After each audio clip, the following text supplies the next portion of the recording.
Luisma. Bueno, así aparezco un poquito ahí. Bueno, le damos la bienvenida a todos. Comenzamos este año con el tema de las capacitaciones que venimos haciendo cada año tras año. Para los que no conocen lo que es el capítulo principalmente, nosotros pertenecemos a una asociación de Estados Unidos, la cual se aboca exclusivamente a lo que es la parte de capacitación y profesionalismo en lo que es la investigación de incendios y explosiones. Y nosotros como formamos parte de eso, somos el capítulo 79 hispanoamericano, que está conformado por gente de España y casi todos los países de Latinoamérica.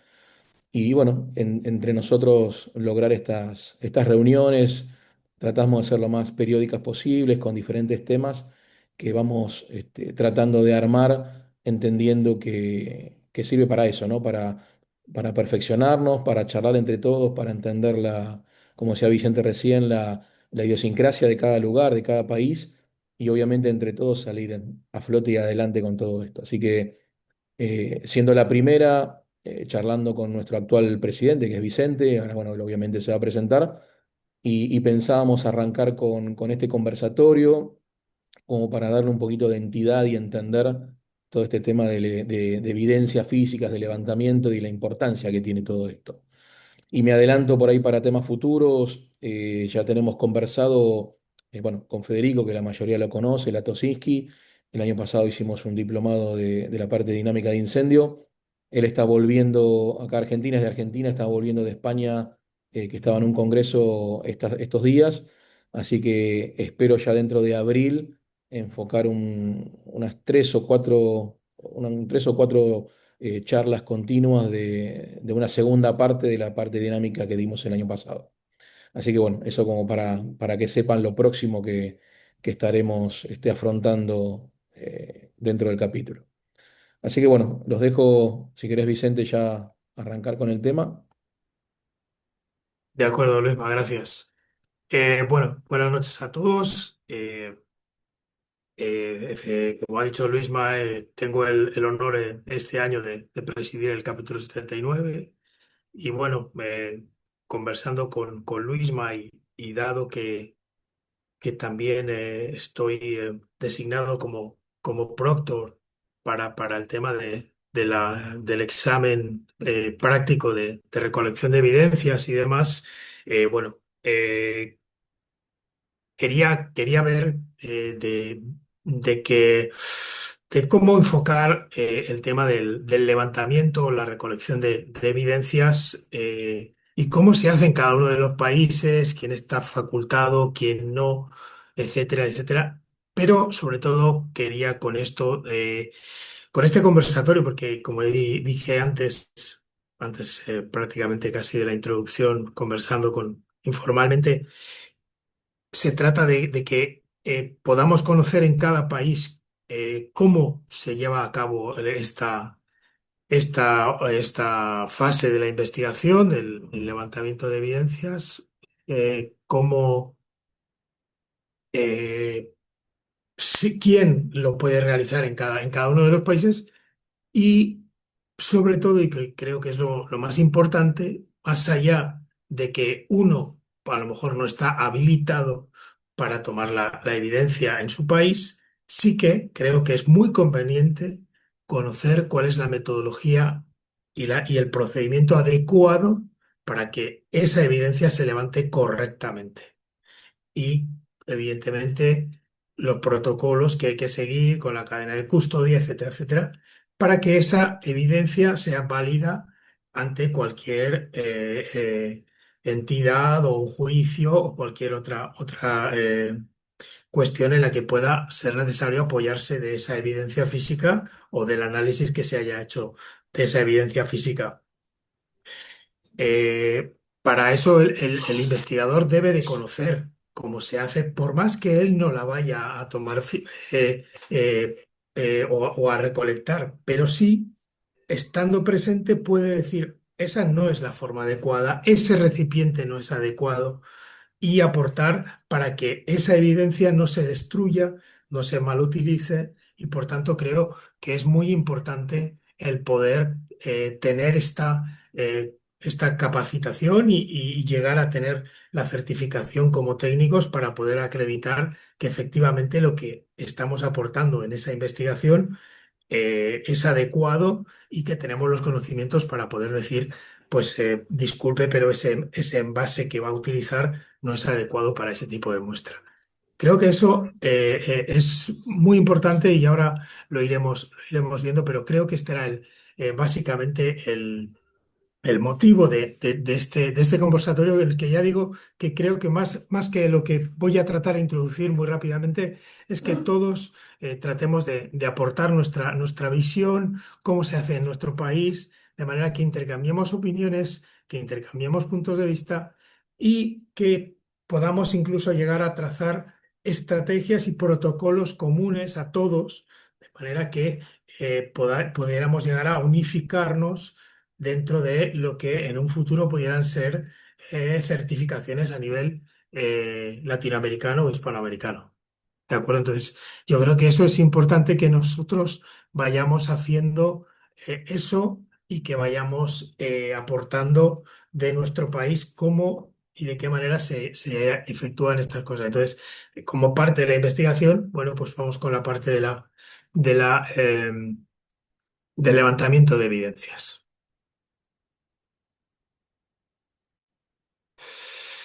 Bueno, evidentemente, y como todo lo que hacemos en la investigación de incendios, debe de realizarse con una metodología científica.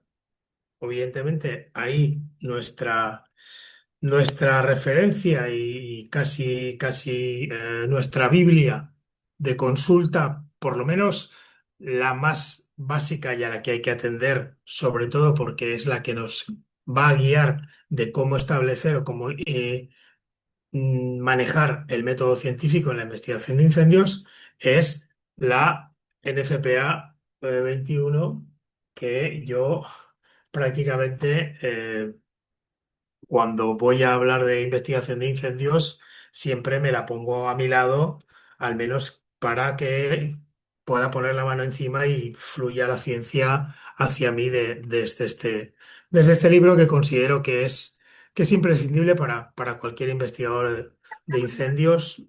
Ya digo que no es necesario tenerlo físicamente, porque hoy por hoy está el NFPA Link, que te permite acceder directamente a la base de datos de NFPA y desde ahí consultarla, pero creo que es sí muy importante que esta norma, o esta guía, mejor que norma, aunque tiene número de norma NFPA, pero esta guía todo el mundo la conozca y seamos capaces de manejarlo. Así pues, en Vicente, la... perdóname que te interrumpa un segundito. Sí, Fíjate que faltaría poner el modo de reanudar la presentación. No, no la tenemos a ver, nosotros, la presentación. a ver, espera. Voy a dejar de compartir y voy a volver a compartir un segundo, que no sé qué ha ocurrido.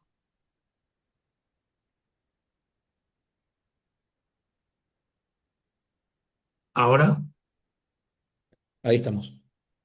ahí estamos. Ahí está, Perfecto. gracias. Bueno,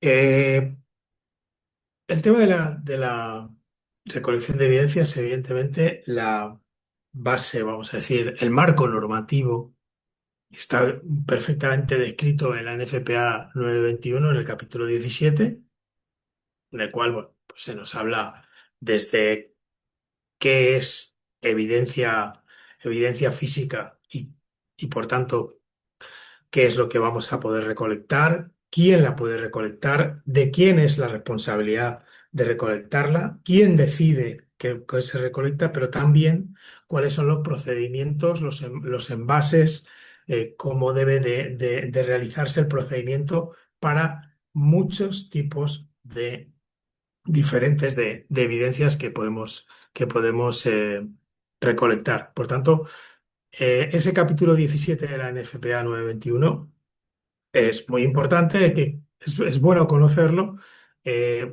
en la página de IAI, más adelante lo veremos, hay varios, hay una serie de videos en los cuales se ilustra cómo tomar las muestras según diferentes, sean los diferentes elementos que queremos poder recolectar de evidencia y con eso ilustra lo que se describe en la NFPA 921.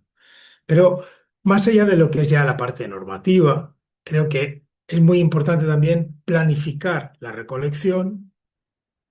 Hay que saber y qué quiero hacer, cómo lo quiero hacer, cuándo lo voy a hacer, con quién lo voy a hacer. Todo eso forma parte de la recolección.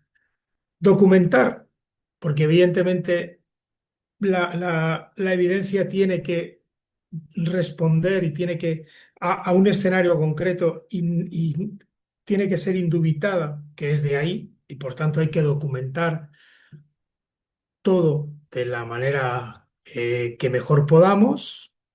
Cuantos más medios utilicemos para documentar de dónde estamos retirando esa evidencia, mucho mejor. Fotografías, croquis, escáneres 3D. mm, ya digo, cuanta mejor lo podamos documentar, mucho mejor. Por otro lado, luego lo más importante, es decir, yo lo hago todo bien, yo ya tengo mi evidencia recolectada, envasada correctamente todo, pero esa evidencia voy a perderla de mi control en cierta manera, llegado un punto en el que voy a tener que, de primeras, o aunque solo sea en un primer paso, trasladarla a un laboratorio y entregarla a un laboratorio. Es decir, pierdo la custodia de esa evidencia y por tanto tiene que quedar reflejo de quién ha tenido acceso a esa evidencia. Por tanto, ahí entra todo el tema de cadena de custodia. Y luego es bueno saber dónde solemos equivocarnos y la posibilidad que un error en nuestro proceder puede suponer de contaminación, de destrucción o de incluso llegar a inutilizar la validez de esa muestra. Entonces creo que esto más o menos nos deja enfocado un poco este conversatorio que estamos teniendo, ¿no? Entonces, ya digo, como decía, ¿no? El capítulo 17 nos va a hablar de los contenedores adecuados, de la cadena de custodia, de la necesidad de muestras de comparación o muestras de cotejo o muestra blanca para poder, en el caso que sea necesario, ver que la diferencia que puede haber entre que haya determinado producto o no, que haya podido añadirse para que se haya producido la combustión o porque hay una diferencia en el diseño y eso ha podido producir una avería o porque ha habido una mejora y ese era un sistema viejo que estaba conocido un fallo, por ejemplo, sistemático y que luego hubo una mejora, pero el tema de los autos, por ejemplo. Hubo una llamada a revisión, pero ese vehículo no fue y se quedó con un diseño, el que fuera, que se conocía que daba problemas de posibilidad de incendio. Bueno, si tenemos un auto que ha tenido incendio y vemos que el sistema es el que podía producir el incendio y efectivamente nuestra zona de origen se sitúa en donde está esa pieza que podía suponer ese problema y podemos llegar a ver eso, bueno, pues lo cotejaremos con un vehículo de los que ha sido ya modificado porque ha habido un recall y veremos cuáles son las diferencias y podemos argumentar y evidentemente eso nos va a ayudar. Ya digo, todo se trata de al final conseguir que nuestra muestra o que nuestra evidencia no se pueda cuestionar en cuanto a la validez que pueda tener.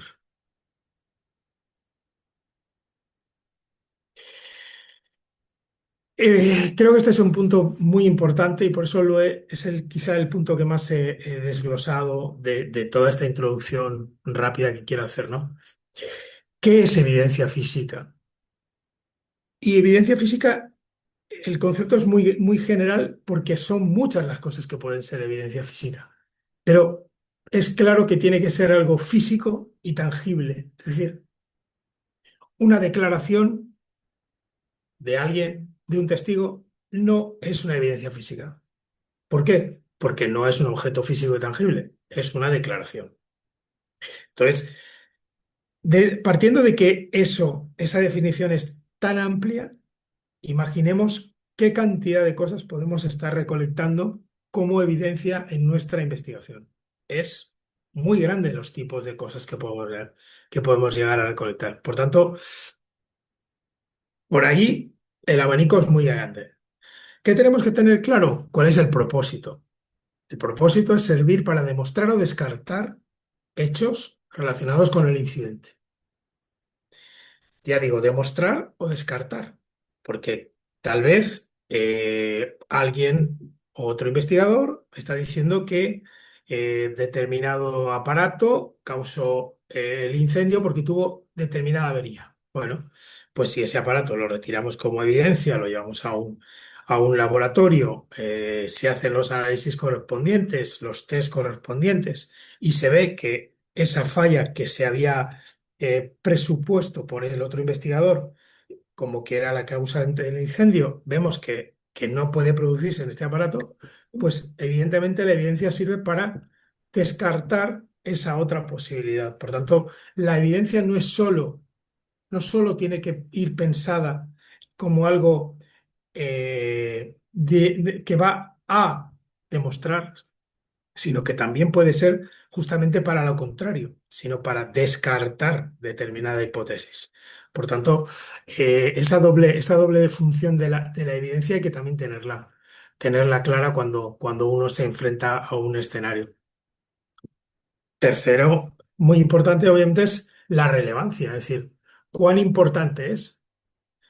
Porque, claro, la evidencia puede ser relevante para determinar el origen, la causa, la propagación o incluso la responsabilidad. Porque, claro, si es de determinado aparato que está en garantía, que tiene determinado fabricante, entonces ya incluso con lo que nosotros hemos podido acotar con esa evidencia, tenemos probablemente origen, causa, cómo ha podido propagarse, incluso el responsable, puesto que en este caso, pues habría, pues, por ejemplo, un fabricante de ese aparato.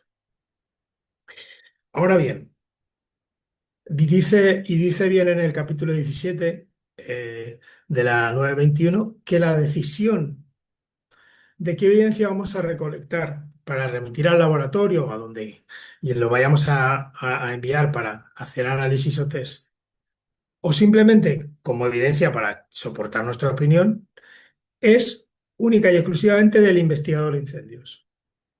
Es decir, que yo, investigador de incendios, tengo que estar convencido de que para alguna de estas cosas que hemos comentado antes, sirve recolectar esta evidencia.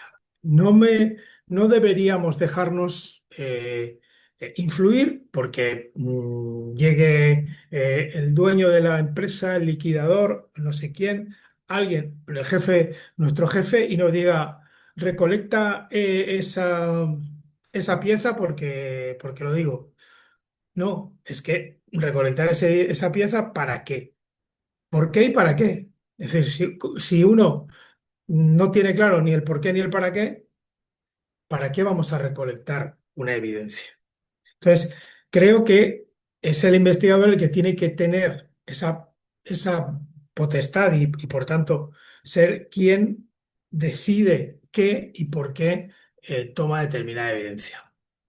Por otro lado, y es también muy importante, el investigador debe conocer los estándares y procedimientos relacionados con las evidencias y, sobre todo, no ya sobre la recolección, sino, ojo, cómo, cuándo y dónde hacer esa recolección para evitar que se considere no una recolección de evidencia, sino una expoliación de evidencia. Es decir, que yo me llevo algo con intención, digamos, de alterar el escenario o, o impidiendo que se puedan llevar a cabo otras investigaciones.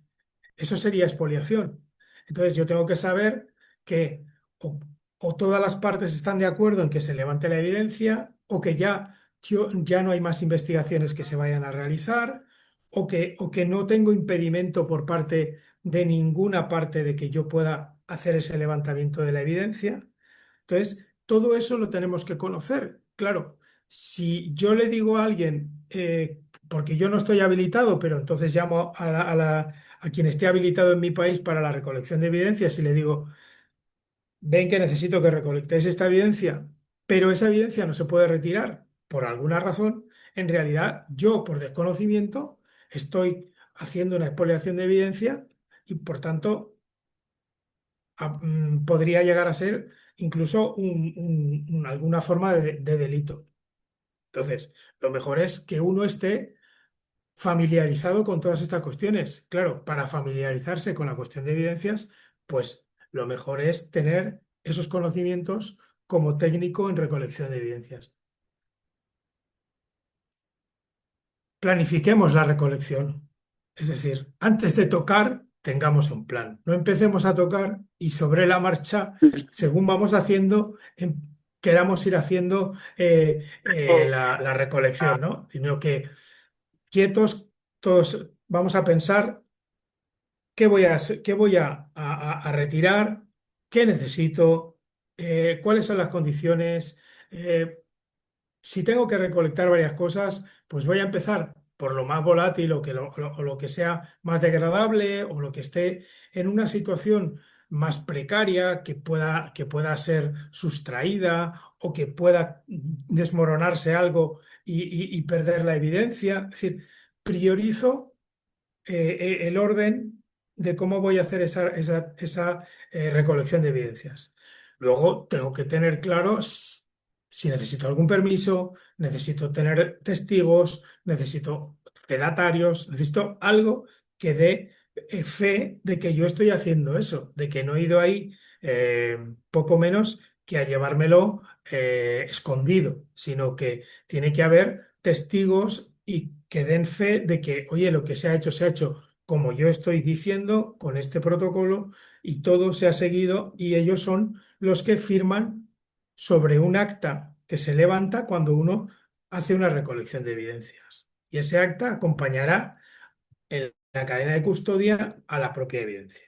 También debo atender a las condiciones meteorológicas, es decir, a lo mejor si va a haber lluvias y es una evidencia que está a la intemperie, pues probablemente tenga que adelantar la recolección o esperar a que pare la lluvia, etcétera, etcétera. Es decir, tengo que atender a una serie de cosas, lo que sería tener un plan, ¿no? Es decir, antes de proceder con la recolección, voy a tener claro cómo, de qué manera, qué necesito, qué no necesito para poder hacerlo con un protocolo y no hacerlo ahora esto, ay, se me olvidó, ahora voy a buscar lo otro, sino que sea una cosa que tenga un cierto protocolo estandarizado, más o menos que cada uno se lo puede hacer, pero que tiene que tenerlo, es decir, tener un plan. Documentar, documentar. No podemos tomar ninguna evidencia sin documentarla, porque como he puesto ahí, ¿no? Si no está documentado, no existe. Si yo digo, no, tengo esta evidencia que me llevé del escenario, pero y estaba allí debajo de unas estanterías, allí lo encontré, ya, pero alguna foto, no, es que no tengo fotos, no tengo croquis, pero había alguien, no, en cualquier circunstancia te van a decir, bueno, usted esto lo ha podido traer de su casa o de otro sitio, o es decir, has perdido cualquier validez que pudiera tener esa evidencia. Entonces, lo importante es documentar. Documentar es tan importante como hacer la recolección bien. Y esto es una de las cosas que muchas veces cuando la gente se suele enfrentar al examen práctico de la recolección de evidencias, se olvida. ¿Por qué? Porque se entra en una sistemática y uno tiene que hacer una serie de recolecciones de evidencias en ese examen y muchas veces, por la dinámica, uno va olvidando el proceso que siempre es muy repetitivo. el proceso en sí mismo es muy repetitivo. Es decir, para tomar para recolectar una evidencia, yo me tengo que poner un equipo de protección adecuado, tengo que hacer la documentación y a partir de ahí, bueno, ya sabiendo la evidencia que voy a tomar, ya procedo como corresponde a esa evidencia. Pero luego tengo otras cosas parecidas, que es el levantamiento del acta, la cadena de custodia, conservarla bien, llevarla a un laboratorio, etcétera, etcétera, que eso vuelve a ser idéntico para todos los procedimientos. Pero claro, ya digo, se pierde a veces esta sistemática y se dan por hechas cosas y ese es un error bastante común, ¿no? Hablando de lo que luego retomaremos de los errores comunes. Error común es si yo estoy tomando varias evidencias en el mismo escenario, probablemente empiece con mucho ímpetu haciendo mucha documentación y a lo mejor conforme avanza voy perdiendo ese ímpetu. Entonces, eh, es, hay que ser muy consciente de eso para documentar perfectamente la primera y la última evidencia que uno retira. Ya digo, croquis, anotaciones, todo lo que pueda servir, hay que hacerlo para documentar esa evidencia. La cadena de custodia. La cadena de custodia es nuestro garante de que se va a admitir legalmente o ante cualquier otro investigador o cualquier otra instancia en la cual nosotros podamos decir, y tengo esta evidencia que tomé de tal lugar y que he hecho el análisis en en un laboratorio habilitado, etcétera, etcétera, me dio este resultado. Bueno, para todo eso, yo tengo que haber hecho todo el proceso bien, haber recolectado correctamente en el recipiente adecuado, etcétera, envasado.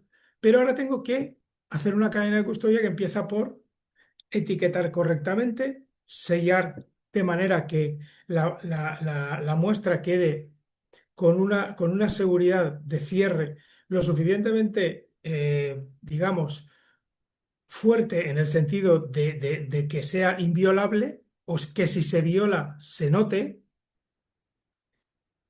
que esté conservada en unas determinadas condiciones si la muestra lo requiere, pero también que tenga un registro de trazabilidad, que ahí es básicamente la parte más visible de la cadena de custodia, que es ese documento que se va haciendo desde el momento en que yo recolecto mi muestra, anoto que yo la recolecto en tal momento, en tal hora, en tal lugar, etcétera, que es este tipo de evidencia. Y eso, cuando se lo entrego a un compañero para que él la guarde en el almacén, va a poner que la recibió en tal día, en tal hora, tal lugar, y que recibe esta muestra que tiene que contiene esto según este documento, y ahí irá sucesivamente anotándose todas y cada una de las manos, por así decir, por las que vaya pasando esta evidencia. De manera que en cualquier momento se pueda saber cuál ha sido el recorrido de esa muestra hasta que llegó a analizarse y, por tanto, que no haya ningún salto en el cual la muestra haya estado, vamos a poner entre comillas, perdida, ¿vale? Vamos a decir que en todo momento se ha sabido quién era responsable de la custodia de la muestra y si llega y yo la recibo, por ejemplo, con los sellos que no están óptimos y que los veo forzados, pues yo tengo que hacerlo constar cuando yo recibo la muestra. Que a mí la muestra me llega con los sellos eh, de los que dudo de que no se hayan alterado. Y lo anoto en la cadena de custodia. Y ahí se puede saber que la última persona que lo recepcionó y que me lo entregó a mí, pues si ella ya lo recepcionó bien, pues ahí algo ha pasado entre medio. Entonces, eso tiene que quedarnos claro y ya digo que es lo que da refuerzo a todo lo que hemos hecho nosotros para que cuando llegue al laboratorio siga teniendo la validez del mismo momento en el que salió de las manos del técnico que hizo la recolección. ¿Cuáles son los errores más comunes? Bueno, pues el mal uso o el no utilizar equipo de protección, desde no utilizar guantes nuevos para cada evidencia, eh, las herramientas que no se han lavado convenientemente, utilizar guantes de látex, por ejemplo, que se pueden degradar en lugar de vinilo, eh, no tener una muestra de cotejo cuando se requiera, envasar inadecuadamente y también empaquetar inadecuadamente, porque puedo envasar bien, pero resulta que si yo hago el envasado perfectamente vamos a poner un caso que vamos a ver todos sin mucha explicación. Si yo he tomado una hoja en la que yo veo que escribió en la página superior, se llevó a la página superior, pero yo veo los surcos de lo que se escribió en la página de abajo y yo recolecto esa página de abajo, pero la recolecto perfectamente, pero cuando voy a poner mi etiqueta, escribo la etiqueta con bolígrafo sobre donde he metido el papel, pues evidentemente todo lo que yo esté escribiendo se puede transferir a ese papel, justamente que lo que yo quería era saber qué se había escrito.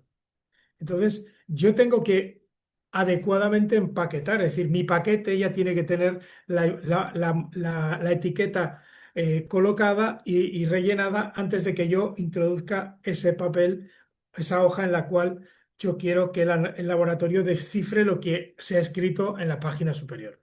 Entonces, eso sería un empaquetado inadecuado, cuando en realidad yo lo he hecho todo bien, todo bien, todo bien, y de repente en el último punto va y yo mismo destruyo la muestra. Además, sin darme probablemente ni cuenta. Y esos son errores que nos suelen ocurrir. ¿Por qué? Porque a lo mejor estás en una dinámica ay, tengo que hacer esto, la etiqueta, y no, en ese momento no te das cuenta porque tu plan no ha sido lo suficientemente bueno y cuando te quieres dar cuenta ya no tiene vuelta atrás. Es decir, ya marcaste la hoja y por tanto destruiste la evidencia o por lo menos la deterioraste y dañaste, lo cual en un momento dado, si encuentras un abogado que es un poco, vamos a decir, malo, va a poder pensar que lo que querías era destruir la muestra. Entonces, bueno, ya digo.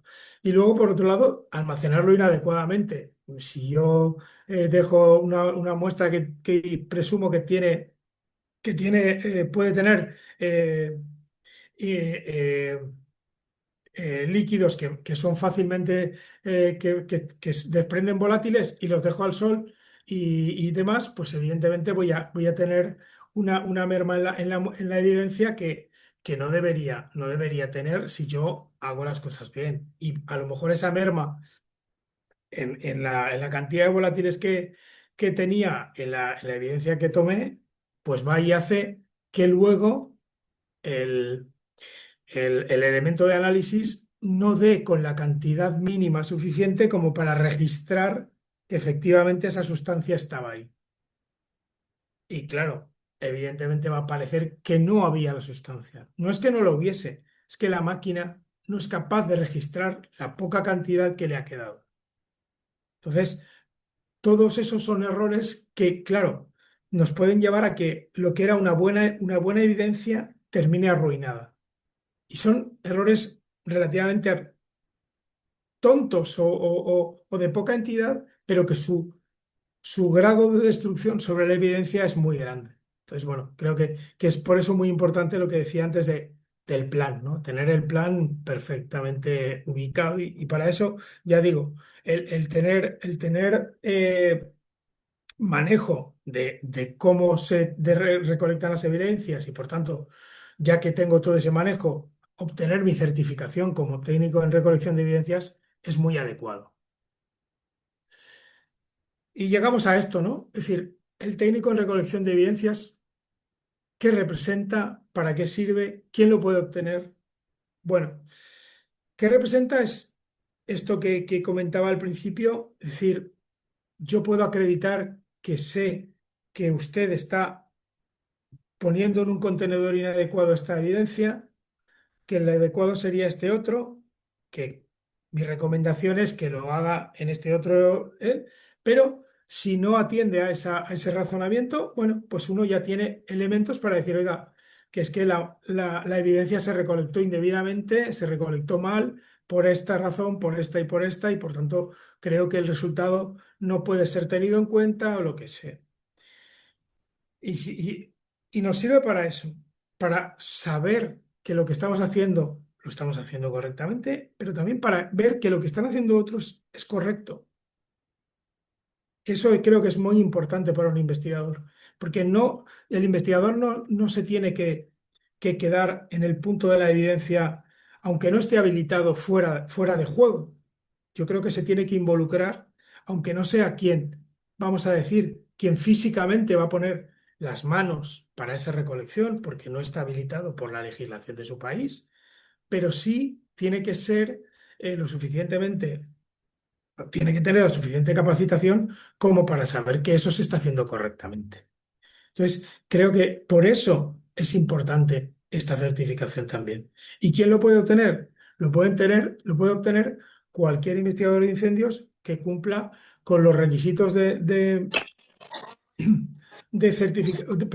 capacitación previa que se pide por parte de la IAI, que la verdad no son grandes cosas, es decir, es simplemente completar unos cursos de CFI y luego ya uno puede acceder a presentarse al examen práctico y demás. Últimamente la IAI ha deslindado todo lo que era la parte de recolección de evidencias de CFI, la ha sacado incluso y la ha convertido en una página web propia y única que tiene, que es esta que he puesto aquí, que es eaievidenceguide.com, donde nos remite, esta página nos remite, y voy a dejar de compartir eso, y voy a poner la página para que veáis un poco cómo es esta página. Vamos a ver, dejo de compartir esta pantalla y nos vamos a esta otra.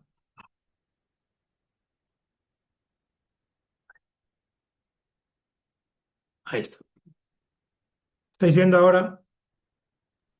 Sí, Vale. Esta es la página que os comento, donde veis cómo están distintos tipos de evidencias: fluidos corporales, cigarrillos y cigarros, documentos, eh, alfombras y fibras, vidrios, huellas, pinturas.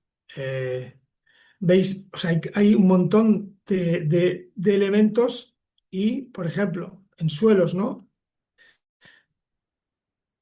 Aquí tenemos cómo recolectar una evidencia del suelo, ¿vale? Voy a poner un poco el vídeo para que veáis. Está en inglés, reconozco que hay un pequeño inconveniente, pero el procedimiento creo que se entiende bien y por otro lado los procedimientos eh, los tenemos traducidos al español, pero como veis están descritos y hoy por hoy cualquiera puede hacer un copia a cualquier traductor y traducirlo rápidamente o incluso traducir la página web con los traductores que ya hay en los buscadores. Entonces, fijaos, porque el detalle es bastante grande, ¿no? Voy a poner...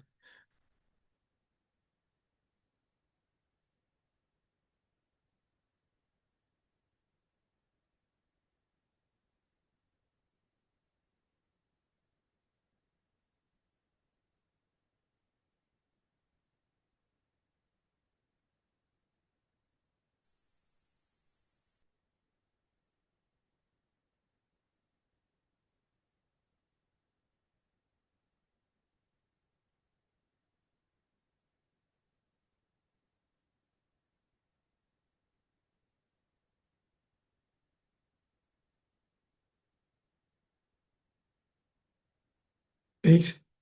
Eh, Da una serie incluso de recomendaciones de cómo hay que dejar el envase, es decir, un tercio debe de quedar libre en la parte superior para los vapores. Fijaos cómo limpia.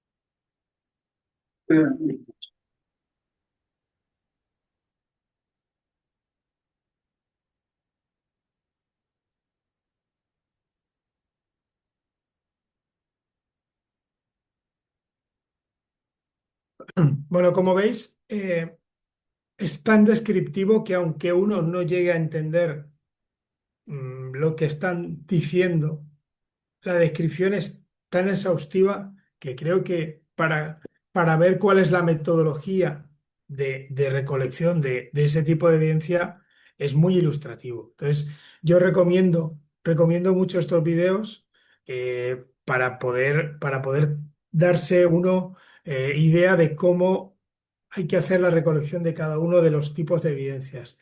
Evidentemente, ya digo, más adelante podemos ir haciendo pequeños webinars con determinados tipos de estas recolecciones para que vayamos familiarizándonos o por si después de ver los vídeos hay dudas, cuestiones. Y esto se puede hacer de esta otra manera o podría utilizar, porque claro, imaginemos, yo no tengo este tipo de envase, ¿qué otro tipo de envase puedo utilizar? Etcétera, etcétera. Yo creo que eso daría para algunos webinars no muy largos, pero sí en los que pudiéramos intercambiar, ya digo, todo este tipo de cuestiones que pudieran surgir sobre este asunto de la recolección de evidencias. Y bueno, ya digo, no, no hay mucho más que yo quiera, en este caso, aportar sobre este asunto, sino más bien ya escucharos y intercambiar opiniones pues, en mi país, los investigadores no estamos habilitados, tiene que ser la policía. Y nosotros cuando tenemos una evidencia que tomar, avisamos a la policía o avisamos a un fedatario. ¿Cómo se hace en cada país? Si estáis habilitados, si tiene que ser los bomberos, si tiene que ser... Y ahí, y luego, pues estas cuestiones, ya digo, y cualquier otra duda que os pueda surgir sobre el tema de la certificación de técnico de recolección de evidencias. Y bueno, ya digo, este es el objetivo principal, es que conversemos sobre este asunto. Y ahí ya os cedo la palabra a quien quiera ya aportarnos sobre su país y sobre cómo lo se hace o quién lo lleva a cabo, etcétera, etcétera. Gracias. Buenas noches, ¿cómo le va? Lo molesto de Argentina, por parte de Policía de la Ciudad. En nuestro caso, nosotros, cada funcionario público está facultado para realizar secuestros. Si bien lo que es en un caso más técnico, existe la Superintendencia de Policía Científica que tiene peritos idóneos en cada materia para realizarlo. Pero acá cada funcionario está habilitado para realizar el secuestro. Siempre que tenga la autorización de un juzgado, ¿no? Ujú.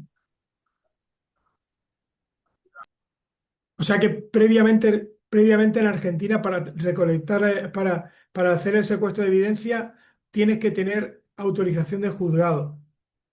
El investigador no tiene la capacidad de decir, bueno, esta es la evidencia que yo quiero tomar y me la llevo, sino que tienes que consultar con el juzgado, es lo que entiendo, Silvio. Así es, nosotros le tenemos que informar siempre al juzgado qué es lo que vamos a hacer, porque si no, esa prueba después, en lo que es en el juicio, puede ser nula. Siempre tenemos que tener audiencia del juzgado para recolectarlo. Ajá.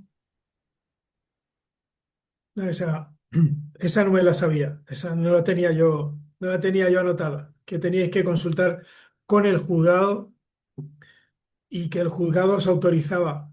Y en base a qué criterios, porque claro, entiendo que el juzgado os pedirá, quiero decir, el juzgado sacará criterio en base a lo que cada uno le explique de por qué y para qué quiere hacer el secuestro, ¿no?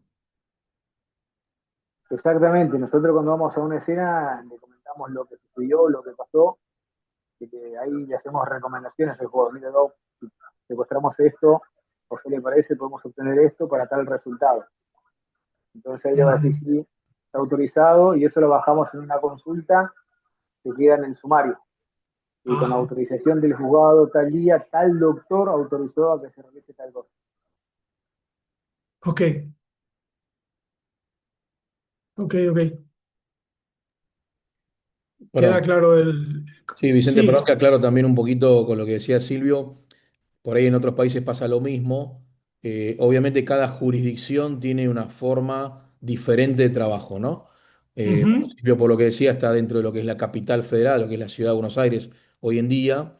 Y por ahí dentro de lo que es provincia de Buenos Aires o otras provincias, otros estados, tienen otra forma de trabajo. Entonces, a veces uno tiene que entender cuál es la, no sé si la palabra es idiosincrasia, sino que es una cuestión más legal el término, cuál es la forma de trabajo de cada lugar. A ver, ampliando lo que él decía, dentro, fuera del ámbito de la ciudad, no sé, muchas veces por ahí en provincia de Buenos Aires, el acta que uno hace un levantamiento de alguna evidencia, no hace falta a lo mejor tener testigos. En cambio, en otros lugares necesitas dos, sí o sí. Estoy hablando del punto de vista institucional, ujú. ¿no? O sea, no del punto de vista privado. Lo mismo para otras cuestiones, ¿no? Si bien las declaraciones vos mencionabas correctamente el tema que no es una evidencia, pero por ejemplo hay lugares que la podés tomar vos directamente, la fiscalía te da esa anuencia, en otros lugares es totalmente impensado que un personal policial, por ejemplo, tome una declaración. Por eso digo, lamentablemente tenemos esa ambigüedad de cuestiones que uno debe conocer exactamente qué jurisdicción y cómo actúa la justicia en ese lugar. En nuestro caso, por ahí planteando la diferencia, por ahí para los que no me conocen, yo estoy como parte de la Policía Federal, el levantamiento lo hacemos directamente nosotros. O sea, no es que necesitamos una anuencia de poder levantar algo. Y obviamente es a criterio del propio investigador, que entiende igual el de ellos, nada más que ellos necesitan ponerte una anuencia judicial, cuál es el sector o qué es específicamente lo que queremos hacer. Y por ahí, y corto esto así no me pongo largo con esto, también tengo como referencia importante lo que decías a lo último, el tipo de envase o qué levanto y dónde levanto. Lo pongo como ejemplo, yo hace unos años hemos tenido por ahí una remisión de algunas evidencias, que era, en este caso era combustible nafta, y nos habían mandado al laboratorio que tenemos en Policía Federal para hacer el ensayo de cromatografía, esto en unos recipientes plásticos. Y obviamente hasta que uno tiene la anuencia así, en este caso de la justicia, para hacer la apertura de las muestras, por si alguna parte quiere presenciar ese ensayo, cuando se abrió ese envoltorio estaba todo derretido, porque ese envase plástico no soportó ese tiempo de que nos remitieron desde alguna provincia del sur para en este caso a Buenos Aires, a esperar la apertura y todo lo demás. Ese envase no fue acorde simplemente para nafta, ¿no? Entonces, Ujú. es muy importante el tema de la preservación, de la cadena de custodia que antes vos mencionabas, que a veces uno lo toma como algo trivial. Y por ahí el mejor trabajo que uno hace en campo y en el informe, lo escribiste de la mejor manera, estuviste meses trabajando, muchas veces se termina cayendo todo eso por una fecha equivocada, por una hora equivocada, por no comunicar de acuerdo a lo que debería ser. O sea, todas estas cuestiones terminan perjudicando el mejor trabajo que uno puede haber hecho. Sí, así es, así es. Por eso decía que eso, incluso ya te digo, hasta en el examen de, de- de recolección de evidencias lo ves. Es decir, ves gente que hace lo que es la propia recolección de la muestra en sí con una minuciosidad increíble y que luego te dicen, bueno, ya está, y se quieren marchar como que ya habían terminado y a lo mejor en ese momento no están viendo que les falta rellenar el acta de la recolección. Y lo que es la recolección lo han hecho espectacular, pero, y un detalle te mata.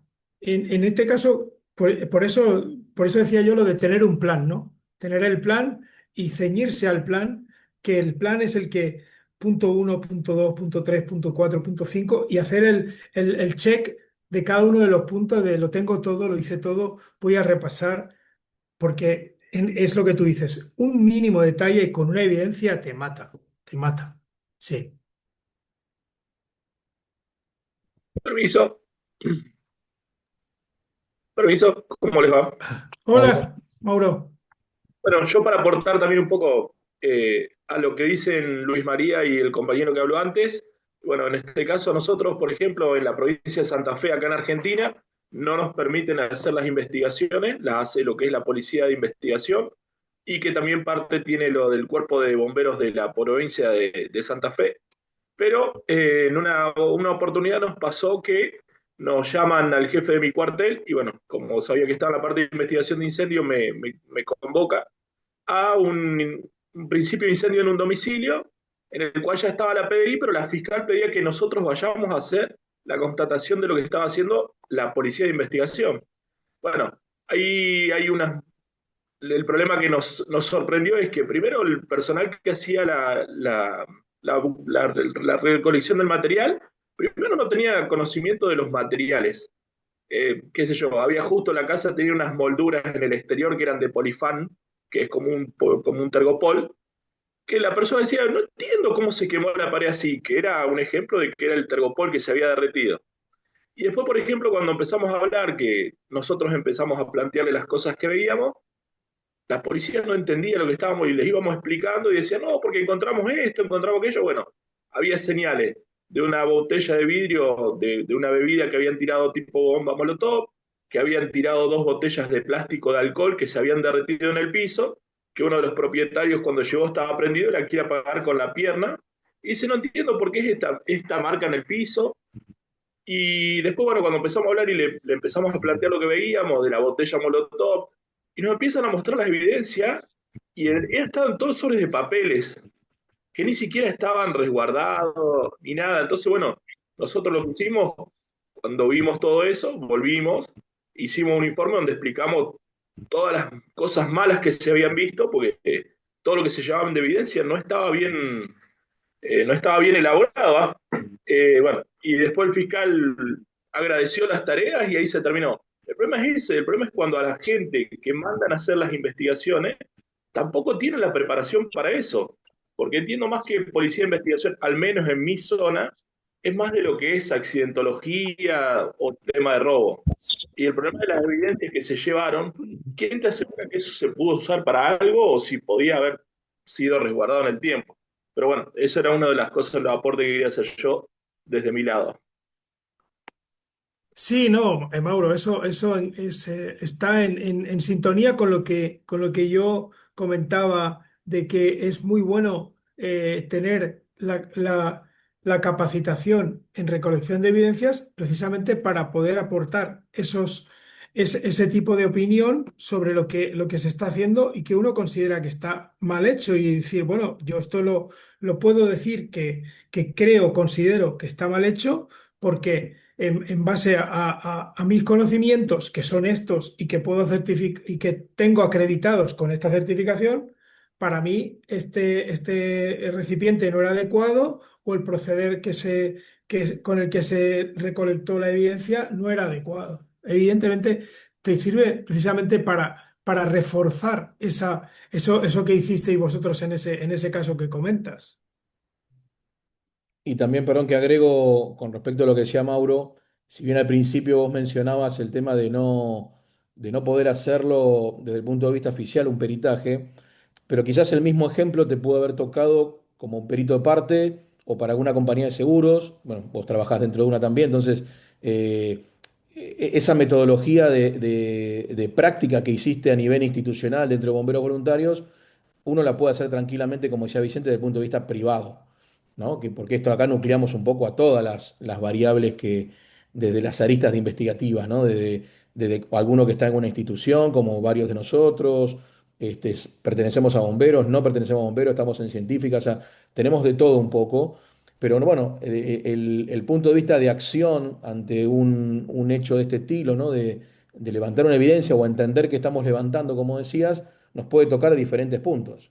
Entonces, uno tiene que entender cómo es todo eso. Muchas veces pasa que, como decía por ahí Silvio, a veces, si bien a veces lo levantan ellos, a lo mejor puede ir científica a levantar, en muchos lugares pasa, tenemos que tener ese vínculo muy relacionado. O sea, Silvio, como planteaba en Ciudad, bueno, si yo no lo puedo levantar, llamo a científica, levantan.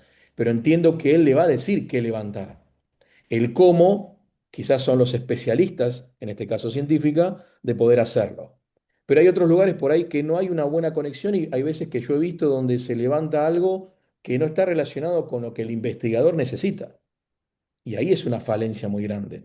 Más allá de, como planteabas, Mauro, también el tema de qué tipo de envase lo tengo, no nos olvidemos de también qué preservación voy a tener. ¿Lo tengo que preservar en frío? ¿Tengo que tener una heladera para poder reservar eso? Bueno, hay un montón de cuestiones. ¿Dónde lo guardo? Dónde lo preservo? Hay muchas cuestiones que tengo que repasar desde el punto de vista técnico y obviamente desde el punto de vista legal.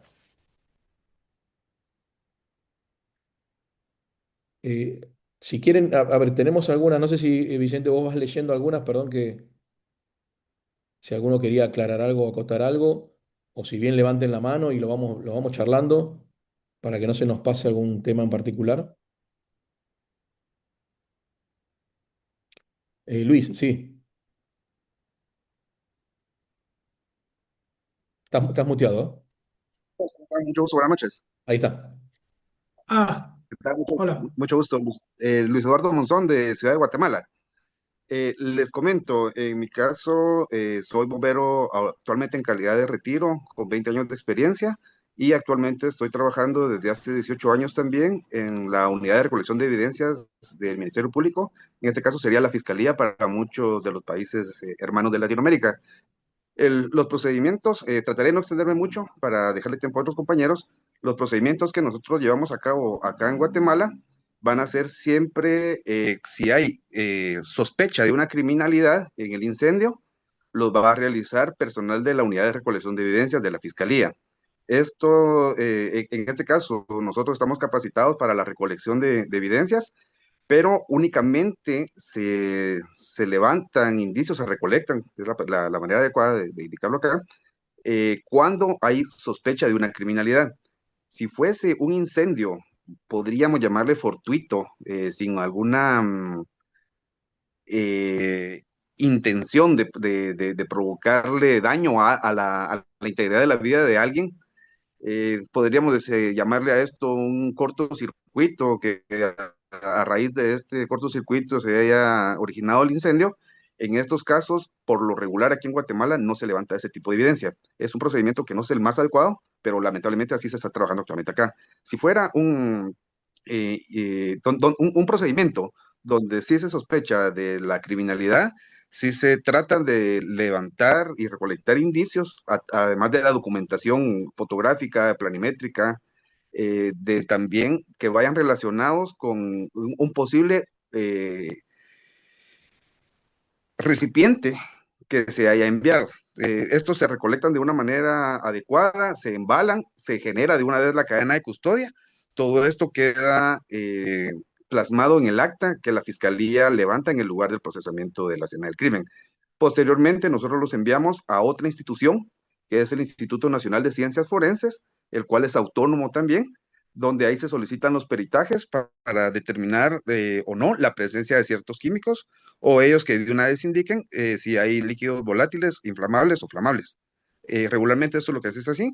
En el ámbito privado ya son otros factores los que se toman en cuenta. Gracias, Luis Eduardo. Bueno, por lo que has descrito, al final el procedimiento, más allá de lo que describías, de que si no hay intencionalidad o criminalidad, no se recolecten, pero por lo que has descrito, el procedimiento es más o menos el descrito, es decir, recolectar evidencia, una cadena de custodia y remitir al laboratorio con un acta de lo que es el propio hecho de la recolección. O sea que es el procedimiento es similar, más allá de la característica de que no se haga recolección si no hay indicio al menos de que vaya a ser un acto criminal. Gracias. Exacto, a Eh, ustedes, muchas Jo- gracias por la participación. José de la Luz, estabas haciendo una pregunta acá en el chat. Bueno, decías. que en el caso de que los indicios hayan sido totalmente barridos e impregnados a chorros de agua, ¿qué tanto valor probatorio pueden perder en un juicio? Bueno, evidentemente, valor probatorio perderán o no perderán en función de cuál sea el resultado de el análisis o por qué hayamos mandado a analizar esas evidencias, porque si yo lo que estoy llevando a analizar, vamos a suponer que son los restos de una computadora y se han mojado por el agua de la extinción, bueno, probablemente no le ocurra nada. Ahora, si lo que estoy buscando determinado tipo de de producto químico, pues a lo mejor sí que puede haberle ocurrido, pero no obstante, yo tengo que tratar de apurar cualquier posibilidad con esa evidencia si tengo la sospecha.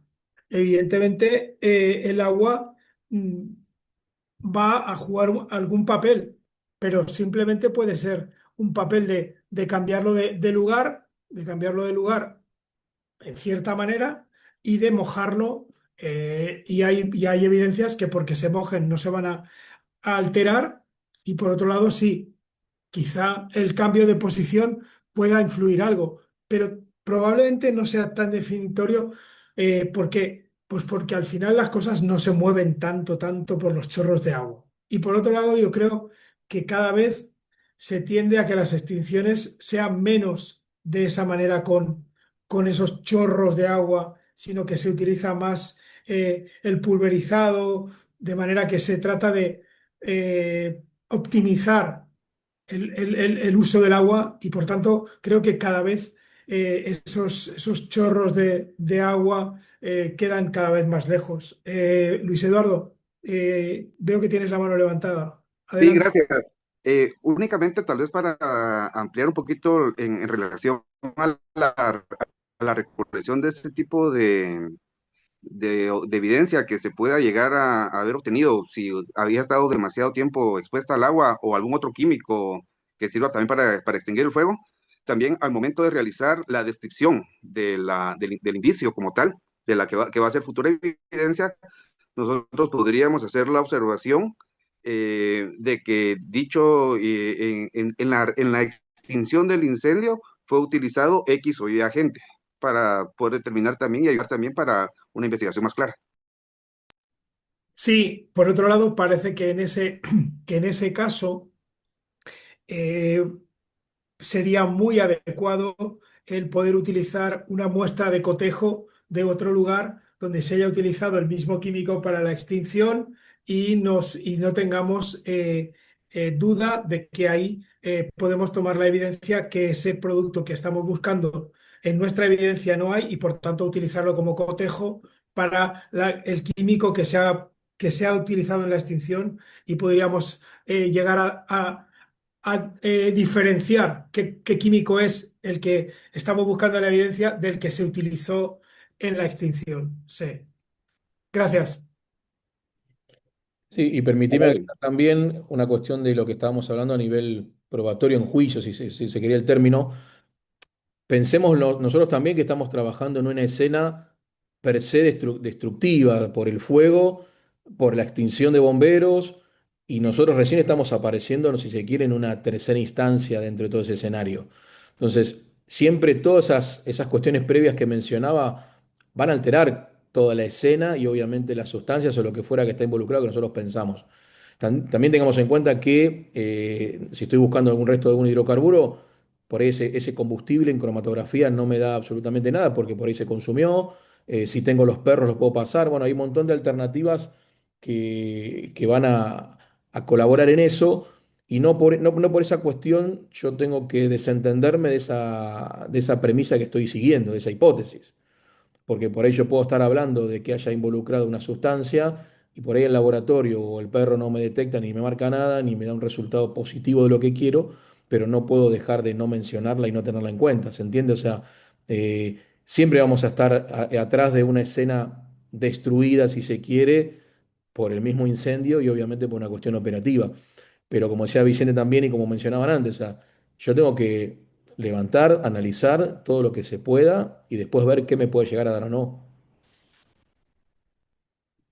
Quiero hacer un pequeño inciso eh, y disculpar con Mauricio Pinochet, que la verdad tiene razón, que ha puesto que nos equivocamos en el flyer con la hora de Chile, y es cierto. Así que disculpas a la gente de Chile porque efectivamente nos equivocamos. La gente de Chile, Luisma, tiene una hora menos que nosotros. Sí, lo que pasa es que no sé, Entonces, depende, no sé si todo Chile tiene el mismo horario, creo que ese es el problema también. Corríjanme si. en fin, pero bueno, ya digo, es que estoy viendo el comentario de Mauricio, No, y no, la sí, verdad es que sí, lo acabo de ver vi. el flyer y A ver, tiene, me sí, hago en fin. responsable. Mirá, tengo acá Punta Arenas, es el mismo horario que nosotros, pero por ahí uno toma referencia de otros lugares.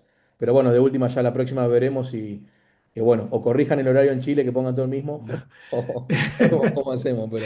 Bueno, disculpas Ya, en gracias, cualquier gracias. caso. No, Vicente, gracias. Bueno, espero que se suba a la página de YouTube del capítulo. Sí, sí, sí, Espero. quédate tranquilo que va a Sí, ser. sí, sí. Ya, gracias, gracias. Ya.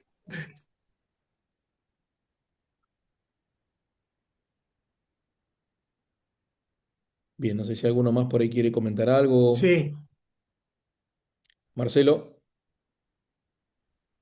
Sí, buenas noches, colegas. Ah, hola Marcelo, ¿qué Para, tal? Buenas noches.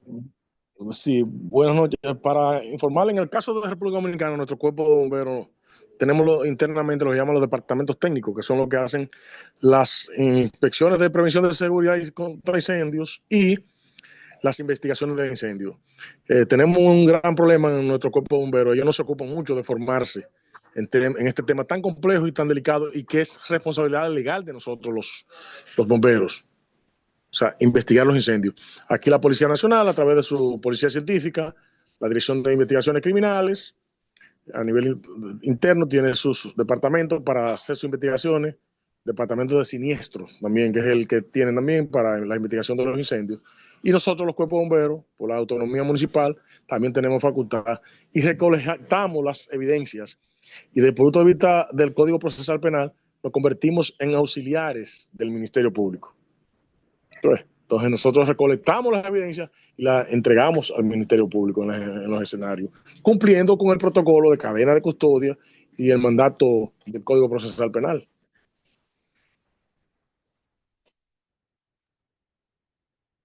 Ok. Sí, yo creo que es más allá de con lo que has comentado de que están habilitados los cuerpos de bomberos, sí es el procedimiento, es claro. Lo que no sé, Marcelo, cuando lo entregáis a la fiscalía, la evidencia.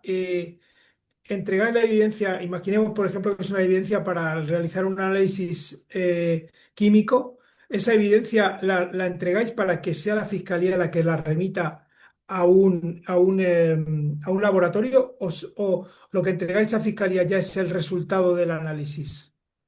No tenemos que entregárselo a la Fiscalía porque la Fiscalía tiene el Instituto Nacional, el Ministerio Público realmente, tiene el Instituto Nacional de Ciencias Forenses, que tiene sus laboratorios para que haga las pruebas, los análisis, porque los cuerpos de bomberos no tenemos ni los recursos ni los laboratorios. Ok, ok. O sea que vosotros lo que es, hacéis la recolección física de la evidencia, literalmente la física, y luego la parte de análisis va por otro lado. Claro que sí. Y esa parte, y entonces a vosotros, después de analizado, es cuando os regresa el resultado para finalizar el informe.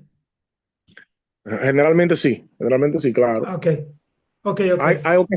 Hay ocasiones que también hay laboratorios que tú lo puedes recolectar la evidencia y le envías a un laboratorio. Pero, por ejemplo, para analizar un cable, un conductor eléctrico en República Sí, Dominicana, yo intenté una vez hacerlo y no encontré un laboratorio que supuestamente el de la Dirección de Aduana, que es más moderno que tenemos en el país, y ellos nos dijeron que no tienen ese tipo de estudio para un conductor eléctrico, para determinar si hubo cortocircuito o no. ok. Ahí hay una pequeña falencia o falta en ese tipo de exámenes, sí. Pero bueno, el procedimiento me ha quedado claro. Gracias, Marcelo. Perdón la interrupción. Y Marcelo, consulta técnica, ¿alguna universidad, más allá de un laboratorio privado, que por ahí puedas suplir esa Eh, cuestión? las universidades nunca lo he intentado, en el caso mío, nunca lo he intentado, pero la Universidad Autónoma, que es la universidad pública, tiene sus laboratorios que, para investigaciones de sus carreras profesionales. Yo nunca he intentado enviarle alguna muestra ni nada.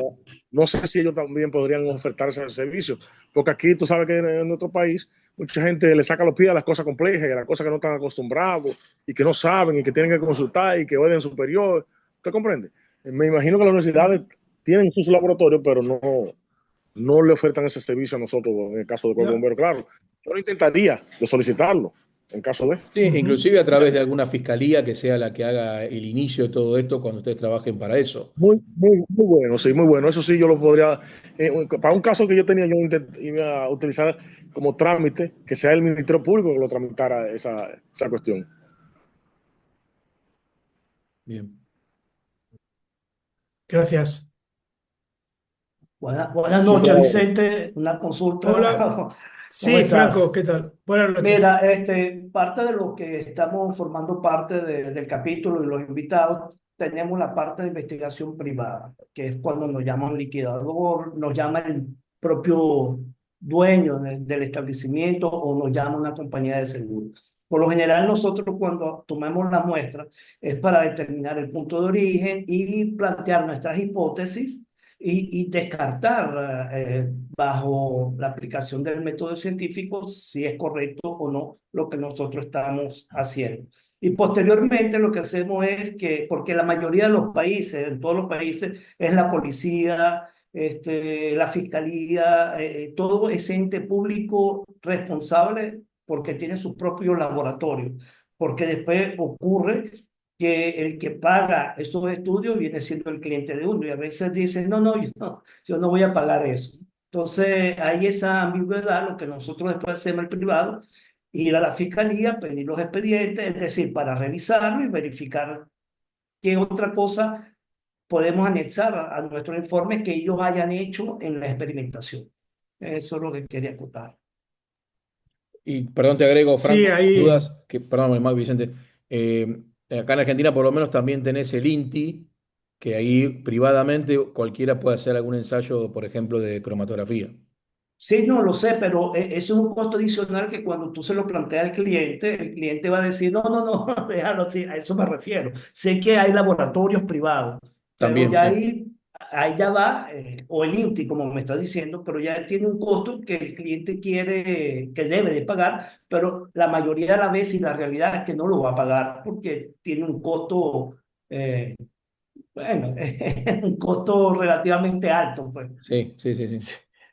No, a ver, lo que ocurre también muchas veces es que obviamente cuando uno plantea, por ejemplo, un análisis cromatográfico, probablemente en busca de líquidos inflamables y demás, eso la cosa no pinta bien y evidentemente a lo mejor pues al dueño de esa empresa no le conviene tampoco que hurgues y que rasques mucho por ahí y evidentemente además que tenga que pagarlo él, ¿no? Entonces ahí se complica la cosa, pero yo creo que evidentemente es un costo añadido, pero la cuestión es explicar el por qué y para qué, ¿no? Y si el cliente entiende que lo que va a hacer es va a ir en la vía de ayudar a la investigación y que esa investigación obviamente va a ser de su interés porque más allá del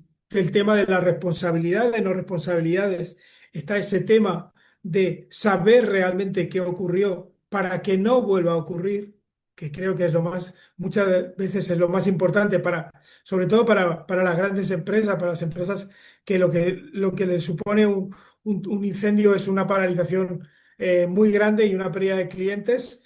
Entonces, lo que buscan es asegurarse de qué ha pasado para que no les vuelva a ocurrir, poner todos los medios posibles para que eso no vuelva a ocurrir.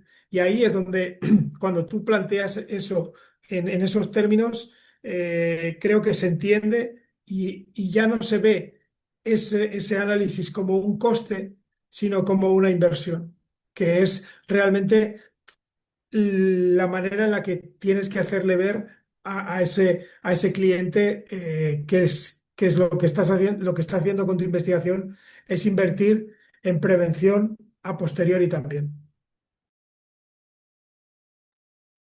Sí, correcto, Vicente. Así mismo pienso, tengo esa misma línea, pero sabemos cómo son a veces los clientes. Pero bueno, nos apoyamos con el proceso de investigación policial o científica, simplemente revisando los expedientes. Tenemos acceso para ver las actas simplemente y tomar nota de lo que, de los, Resultados. de los resultados de laboratorio que hayan tenido. Ajá. Vale. Gracias, Franco. Perdón, no sé si Matías tenías antes la mano levantada, no sé si ya está o por las dudas. Hola, ¿qué tal? ¿Cómo están? ¿Cómo va? No, era más que nada con el tema de los secuestros cuando estaban hablando. Eh, el hecho de que, eh, por ejemplo, para nosotros, yo estoy Perdóname que se corta, corta Sí, mucho. se- Perdóname que no se te escucha prácticamente nada. Si por las eh, dudas querés eh, apagar la cámara para que se te escuche un poco mejor, a ver si probamos así. los puestos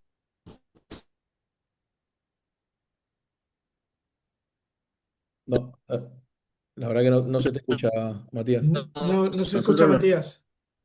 ustedes, Matías, no se te escucha. nosotros te lo llevamos, ¿no? Sí, la corté recién. Matías, a ver, ahora es que no te escuchamos absolutamente nada.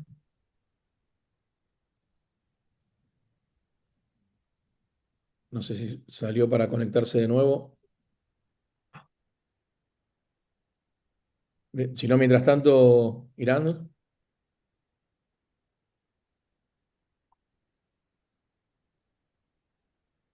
Sí, buenas noches a todos y todas. En Panamá es la situación siguiente.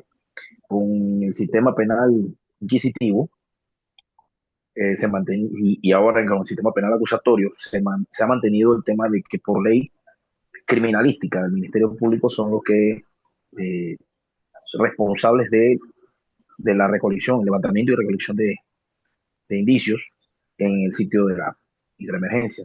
Bomberos no está autorizado para eso. Aproximadamente en el año 2011, 12, por allá, se hizo una propuesta que estaba el director de bomberos que estaba en el momento de crear un laboratorio de análisis de materiales.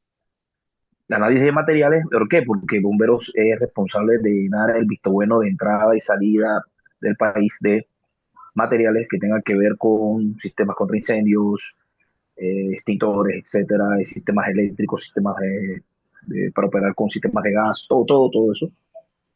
Y se ha mantenido una costumbre por años de que en un tiempo no mayor a 15, 20 minutos ya se está autorizando o se está sellando la liquidación aduanera de ese tipo de materiales. Y yo comentaba, mira, vamos a hacer una cosa. Yo pienso que nosotros debemos evaluar en un periodo no mayor a 48 horas, ya debemos haber hecho pruebas y todo, pero no tenemos un laboratorio, debemos crear un laboratorio de pruebas y análisis de materiales. Por ahí entonces nos iríamos metiendo al tema de que se logre cambiar la ley para que se haga, el laboratorio se expanda, no es solamente de análisis materiales, sino también a lo que es investigación de incendios. ¿Qué pasa? En su momento, al director le gustó la idea, más se llevó un asesor de él y como que son de esos que las personas que dicen, bueno, si la idea no es mía, no es buena, no funciona, pero sin saber si funciona de verdad o no. Entonces, todavía se mantiene. Incluso antes, los peritos de criminalística que iban al levantamiento, recolección y levantamiento de los indicios, solamente iba uno.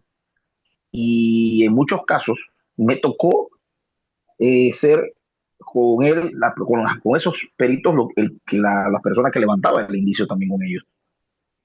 Que no es lo correcto porque si hay un abogado o alguien viendo y dice eso, automáticamente hubiese podido tomar el caso por temas de ley, ¿no? Entonces, hoy día ya van dos, tres al sitio y hacen la repetida recolección. Pero sí, la responsabilidad es de criminalística, pero no tiene todavía no existe un laboratorio ni siquiera de prueba de materiales que hubiese sido bueno porque por ahí uno se iba metiendo el tema de investigación de incendios y ya se ampliaba ese laboratorio, no solamente de prueba de materiales, sino a investigación de incendios y explosiones y todo lo demás, para hacer las pruebas correspondientes de los indicios recolectados y todo. Eh, el otro tema es que criminalística, y eso nadie le ha dado seguimiento tampoco, que criminalística hace la recolección y al final, verbalmente, solamente si acaso te comentan, hey, sí, salió una muestra que salió positiva, pero nunca mandan algo por escrito. Es igual el tema cuando se da un caso de muerte, no se sabe si el muerto en el incendio fue de antes, durante o, o después del incendio, ¿no? En algunos casos sí se ha visto que de repente son personas que han sido asesinadas por arma blanca, arma de fuego, y tú encuentras el cadáver con después, durante la labor de extinción de incendio, encuentras el cadáver con el orificio del disparo o la cortadura del arma blanca.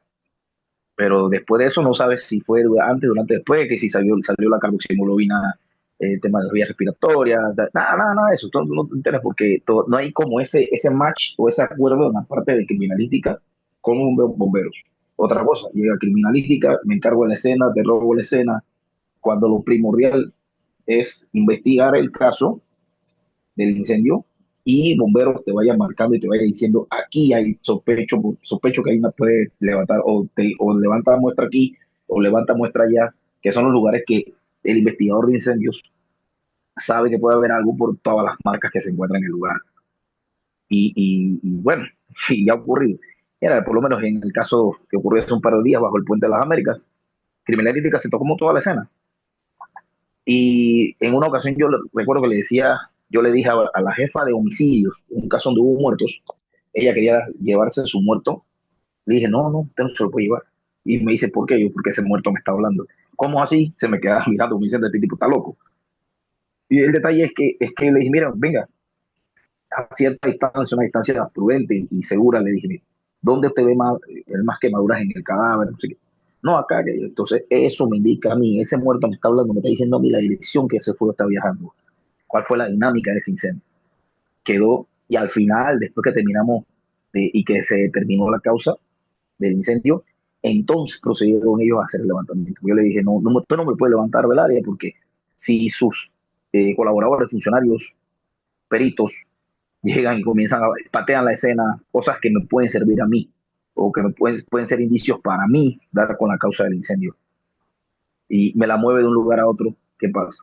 Y es lo mismo que ocurre también con el tema de los choros. Por eso que siempre se trata de, en lo que es el tema de la capacitación, la clase de preservación de la escena del incendio, a darle a conocer a bomberos cuáles son los tipos de choros que hay y cuál es el que debes utilizar en una labor de extinción eh, para no desdibujar la escena.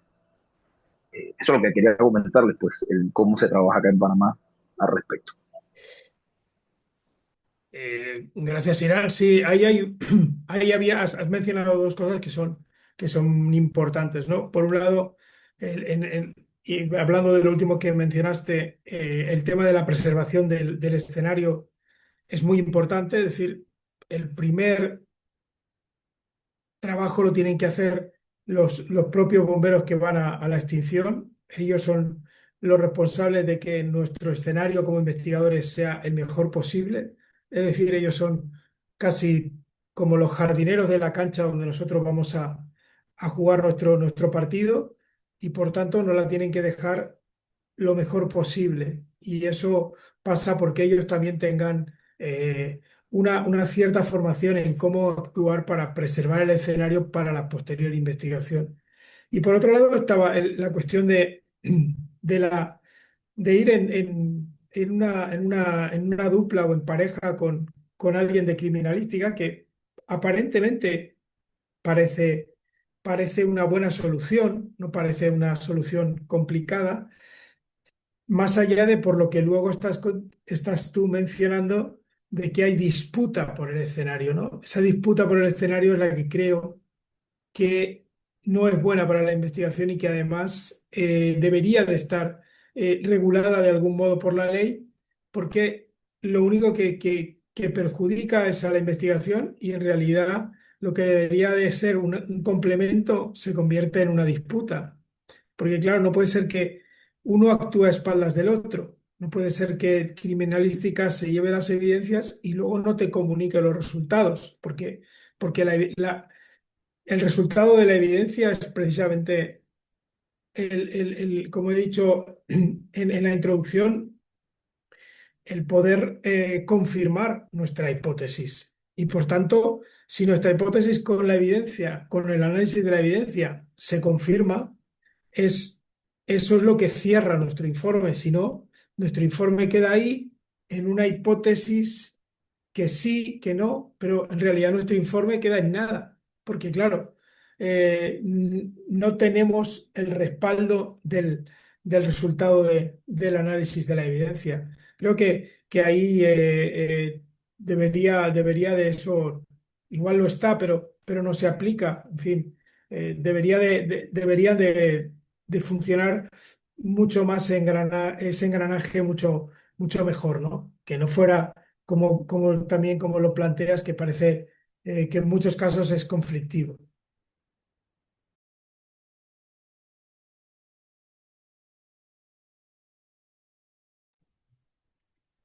Bueno, Jorge, habías levantado primero la mano.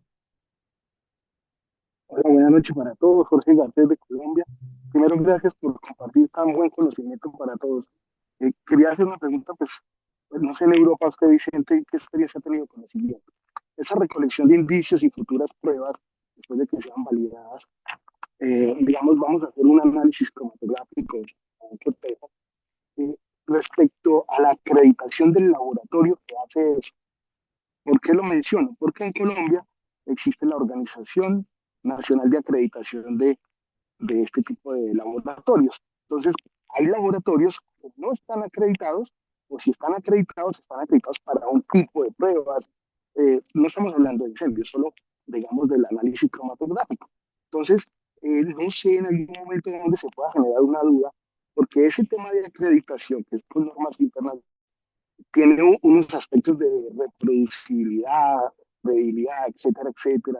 Los profesionales que lo hacen, no sé si de pronto estoy hilando más fino o algo, pero quisiera saber ustedes qué han visto en otros países sobre ese tema.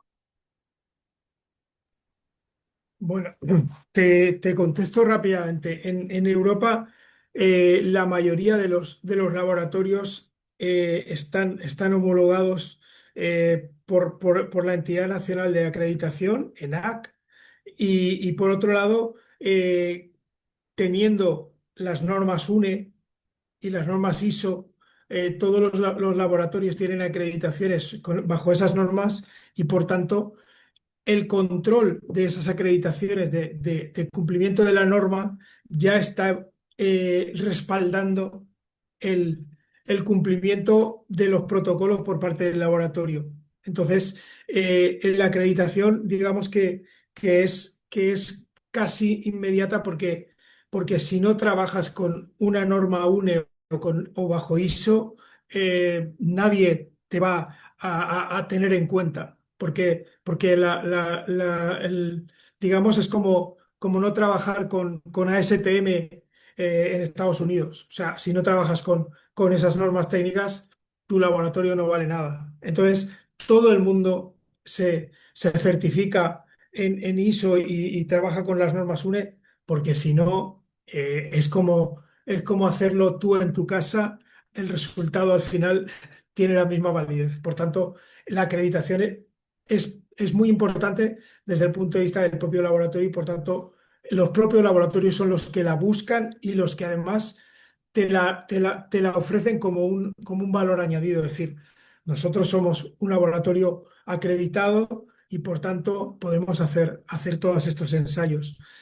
Sé lo que me comentas porque hay muchos tipos de laboratorios por ahí que, bueno, que tienen como quien dice, un cromatógrafo y pueden hacer determinados ensayos que no tienen ninguna respaldo de que ni siquiera los hagan bajo una sistemática ni que tengan acreditación de nada. Y evidentemente ahí cuando te dan un análisis o el resultado de un análisis de esos laboratorios, es como complicado que alguien no te ponga algún problema sobre la validez de ese resultado, que, ojo, por un lado, es verdad que se pueden poner en cuestión, pero por otro lado, es verdad que desde el punto de vista técnico pueden estar bien hechos. O sea, pueden estar bien hechos por más que el laboratorio no esté acreditado. Ahora bien, evidentemente, si hay una disparidad con un laboratorio acreditado, lo más normal es que el no acreditado haya hecho algo que es el que esté generando la disparidad en resultados. Ya digo, lo normal, al menos en Europa, es que yo te diría que el 100% de los laboratorios que hacen cromatografía están acreditados para ello. Y si no lo está, es porque no lo hacen. Y si tú se lo ofreces o le dices, mira, me puedes hacer esto, lo más normal es que te digan que no. ¿Por qué? Porque también es un descrédito para el propio laboratorio de hacer algo para lo que no están autorizados o acreditados y les va a restar credibilidad en lo que sí que puedan estar acreditados. Imaginemos que se dedican a hacer análisis veterinarios de cualquier tipo y tú les llevas una muestra en busca de algún químico combustible o lo que sea de un incendio. Claro, no es su campo de trabajo. Están acreditados para otro campo de trabajo. ¿Lo podrían hacer? Sí, técnicamente lo pueden hacer, pero claro, no van a darte un resultado de algo que luego les pueda perjudicar en su nombre para lo que realmente es su campo. Por eso ya te digo que normalmente no tienes ese problema porque el laboratorio que no está acreditado para hacerlo no lo hace porque estará acreditado para otro campo y no se quiere manchar el nombre del campo en el que realmente está acreditado. Muchas gracias, Vicente. Entonces, dos puntos. Podríamos concluir que podemos recomendar que siempre que sea posible se busque que el laboratorio sea acreditado. Y segundo, para generar valor a algo que mencionó Marcelo, muchas universidades privadas o públicas en los países, si hacen investigación científica, se espera que estén acreditados. Así que podemos tocar esas puertas. Gracias. Gracias, Jorge. Buen aporte. Cristina, sí, tenías la mano levantada.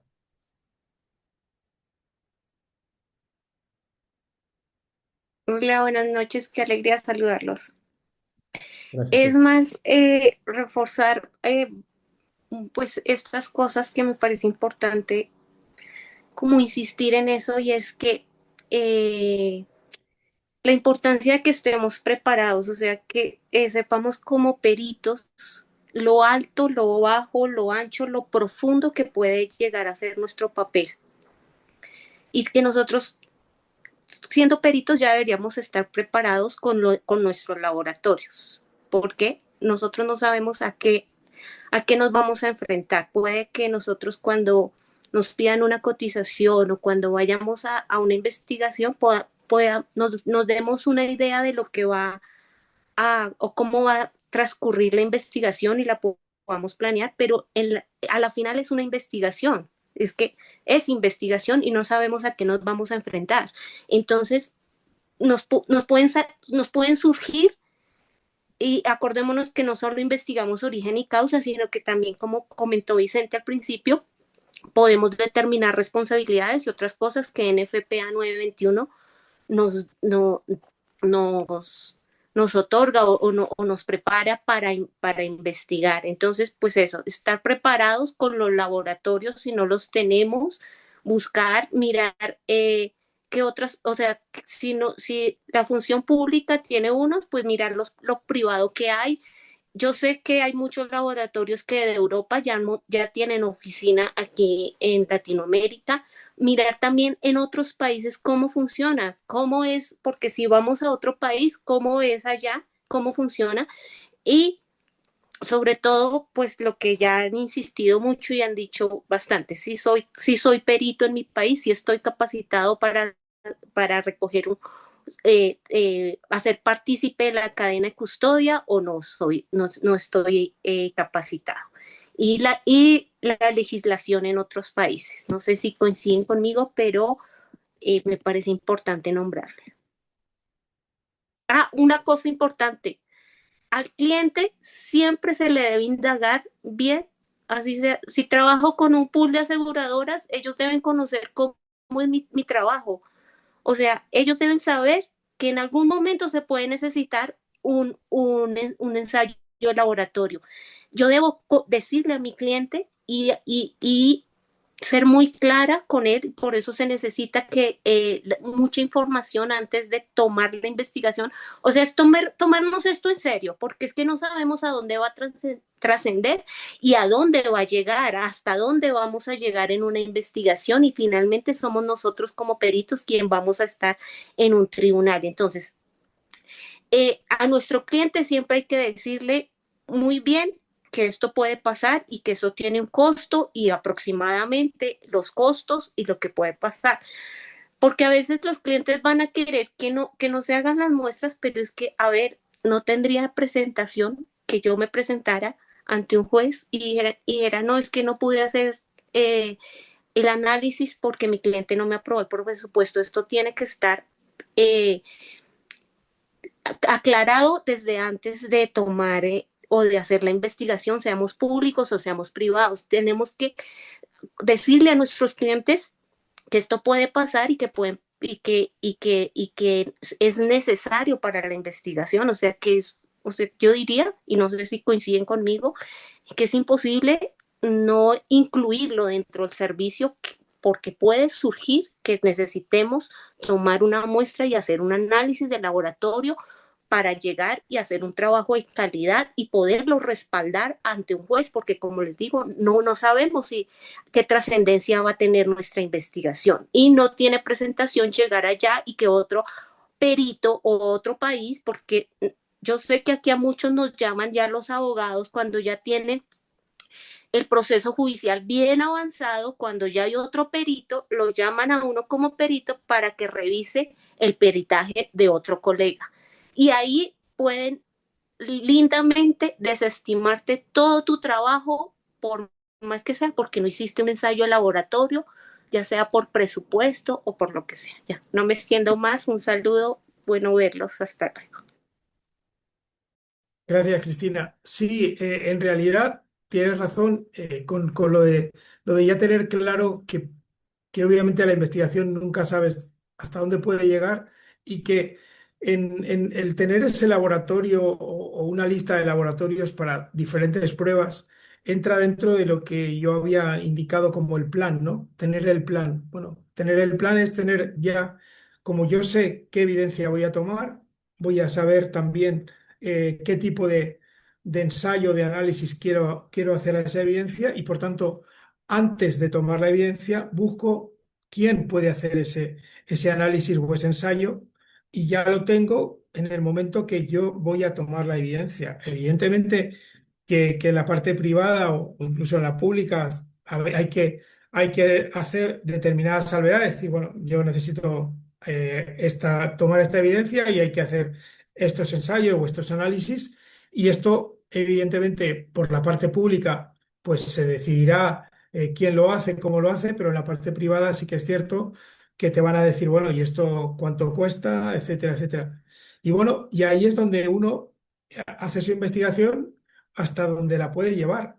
Evidentemente, tu cliente no te va a decir, no hagas estos análisis y luego vamos con tu investigación a un juzgado por lo que tú decías, es decir, no te vas a presentar diciendo, bueno, es que además el señor que me contrató no quiso analizar esto, que en realidad le hubiera venido muy bien aquí ahora para probar esto, pero como no quiso gastar $1 más, pues la cosa se nos quedó así. Evidentemente ahí creo que tu cliente iría para adelante y haría las muestras, pero bueno, vamos a decir que dentro del plan lo importante es tener ya el laboratorio y evidentemente cuando uno tiene una rutina de trabajo ya suele tener laboratorios que sabe que este laboratorio puedes llevarle a hacer este tipo de ensayos o de análisis y a este otro estos y una lista de más o menos 2, 3, 4, 5 laboratorios en los cuales uno se maneja y a los que también pedir ese presupuesto previo para decir a tu cliente en el caso del privado, oiga, mire, esto más o menos el laboratorio cuesta tanto dinero. Entonces, bueno, yo creo que eso sí que es importante y entra dentro, obviamente, de lo que sería eso que yo mencioné como el plan.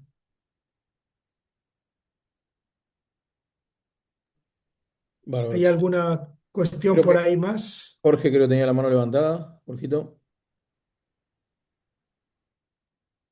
Hola, ¿qué tal? Buenas noches a todos. Espero que se encuentren bien. Eh, Hola, Jorge. mm, en concreto, bueno, caso México, por decirlo a grosso modo y de forma muy concreta, es lo que pasa. Creo que esa es la tendencia que hay en varios países. Hay un marco normativo suficiente para, de gran medida, garantizar la validez en el manejo de indicios, particularmente de incendios. Pero, sin embargo, sí existen y persisten, sobre todo, deficiencias en el ámbito operativo. ¿A qué vamos con esto? Bueno, esas deficiencias operativas que van asociadas a tiempos de intervención, como bien lo dijo Cristina hace un momento, muchas intervenciones son muy posteriori al evento del incendio. El tema de la estandarización, que es un debate continuo, sobre todo en Latinoamérica, que se opera de forma similar, más no de forma homóloga, y eso creo que se denota mucho más en el sector privado que en el sector gubernamental.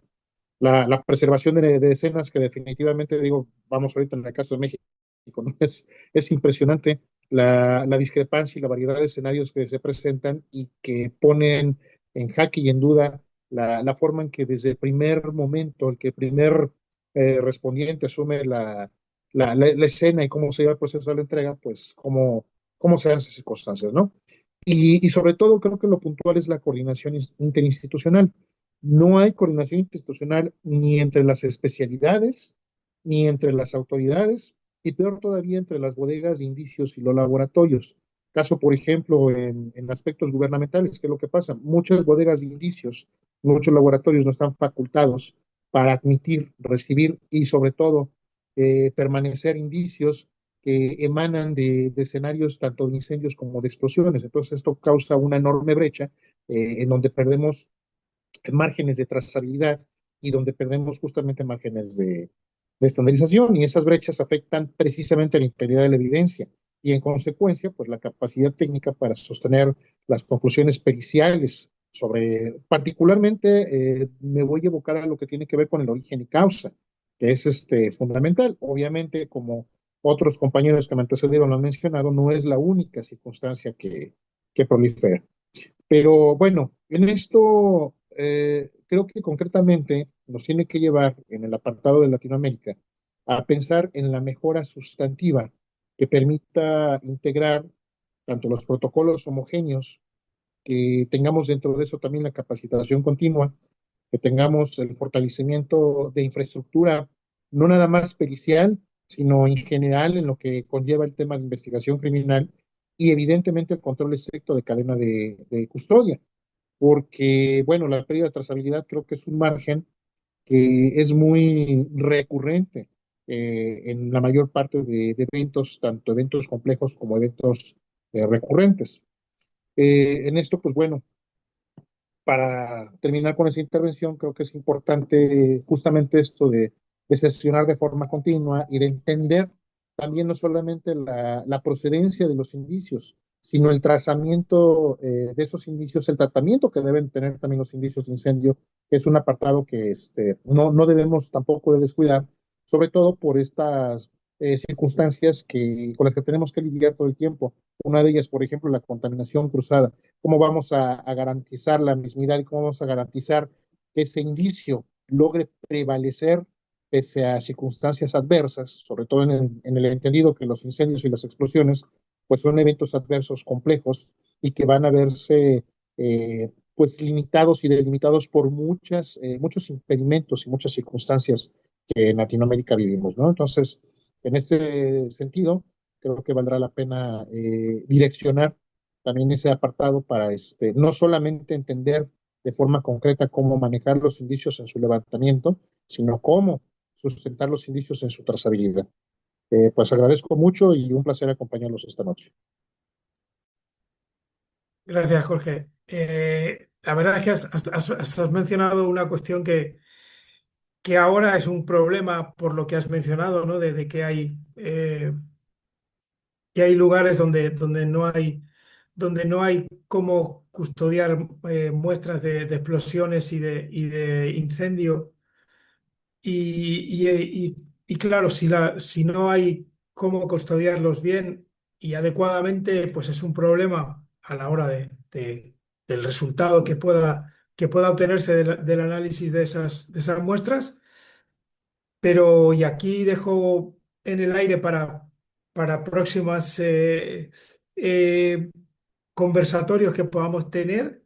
Imaginad ahora toda la problemática que se va a plantear con todas las cuestiones de las baterías de litio. Y ya digo, no quiero entrar ahora en el tema, pero ahí dejo todo el tema de la recolección de evidencias de baterías de litio. Ese es un campo que se nos está abriendo ahora y en el cual vamos a tener que jugar en algún momento y ya está aquí y realmente uno no sabe muy bien cómo se va a poder y se va a tener que manejar, porque es un campo complejo de una contaminación importante, con un riesgo eléctrico importante, con un riesgo de incendio importante. Se van a dar ahí determinadas, o se dan ya, pero todavía digamos que no está planteándose el problema porque creo que todavía no estamos en el volumen de estos incidentes como para que se nos plantee a todos esa cuestión encima de la mesa, pero es un tema que vamos a tener que abordar en breve y que ya estoy trabajando y que voy a tratar de coordinar con Luis María para traerlo en algún próximo conversatorio, porque bueno, es algo que se nos viene o que ya se ha venido y que todavía es pequeño, pero que se nos va a hacer grande en algún momento y que creo que debemos de estar preparados para cuando esto llegue. Y no sé si hay alguna cuestión más o porque tampoco quiero que se nos hagan a todos la madrugada con este asunto, porque ya digo, lo que pretendía fundamentalmente era que conversemos sobre esto. Prefiero que podamos, si nos quedan cuestiones y eso, busquemos otro espacio y hagamos otra conversación y cada uno aporte a lo mejor cuestiones que ahora queda reflexionando y que le gustaría aportar en otro momento y a lo mejor en un plazo de algunas semanas o algo así podemos plantear algo similar a esto, o incluso si queréis o si se considera algo más menos ceñido a un tema concreto de dentro de la investigación, sino a una, no le quiero llamar tormenta de ideas, pero sí a una puesta en común de aspectos que a cada uno nos vayan interesando, preocupando, nos supongan un problema o problemas que hayamos afrontado y hayamos encontrado una solución y que podamos compartir, tengamos un espacio para compartir, que ya digo, podríamos incluso informalizarlo como si fuera, pues no sé, ya digo, mm, la hora del café o la hora de la cerveza en la que nos juntamos, hablamos de unos temas, estamos un tiempito, tampoco mucho rato, 30 minutos, 40 minutos, 45. Hablamos de algunos temas y hasta otro día en una semana, 2 semanas y nos volvemos a juntar y hablamos en otro momento de cosas. Yo creo que podría ser un espacio en el que nos daría bastante fluidez para tratar temas y para compartir y vernos y juntarnos en un espacio no tan rígido como lo que viene siendo una charla, una ponencia, sino algo en el que nos permitiera a todos ser, vamos a decir, protagonistas y tener nuestro propio punto. Ya lo digo, eso lo podemos ir comentando en los grupos de WhatsApp y lo vamos viendo. Si alguien tiene más cuestiones que aportar y si no, vemos de ir cerrando, Luisma, si te parece. Sí, sí, excelente. Bueno, en principio creo que no. A ver, la idea, como decía Vicente en un principio, es darle un... Perdón, Jorge, ¿quería decir algo? O no sé si era... Me pareció, sí, también ver a Jorge que hacía algo, Jorge Miranda. No, no se te escucha, perdón. Pero, no, No, no estás muteado, pero no se escucha.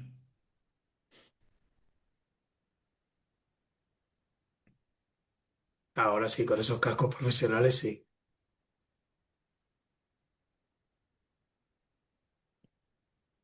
No, no, no, no se escucha. No sé si a lo mejor tendrás que...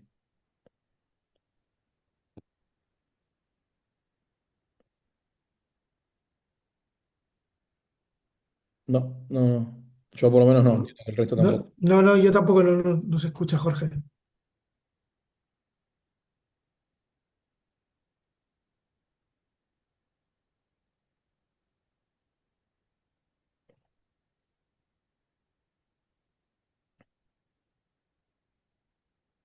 No, por ahí no te lo toma directamente.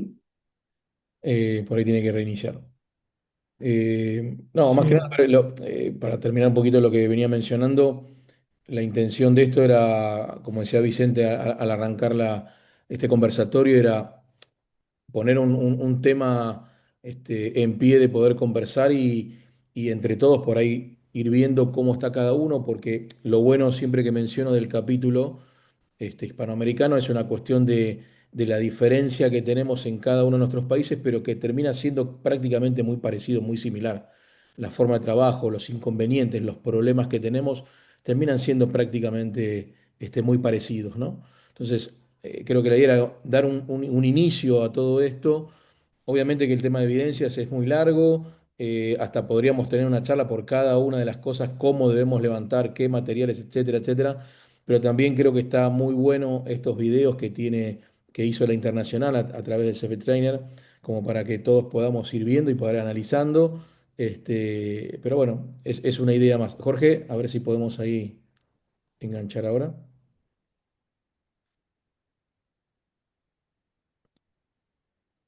No,